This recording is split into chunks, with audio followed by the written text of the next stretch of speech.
Nesting and fabrication in Fusion 360 includes some helpful model and stock preparation tools. In the design workspace, Nest Preparation quickly filters parts to reduce overall model preparation time. Use our filters to isolate sheet metal components, sketches, and non-sheet metal components, or pick directly from the list. In the manufacture workspace, Component Sources gives further control over which parts will be nested. You can set global nesting parameters for each source and even add external documents not in the current design.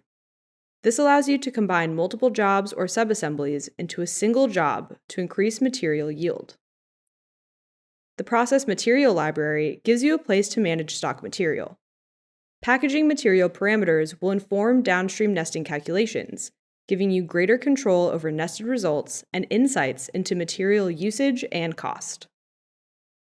Materials, including their nesting parameters, can be stored as shared presets for easy access to standard materials and best practice settings for your whole team.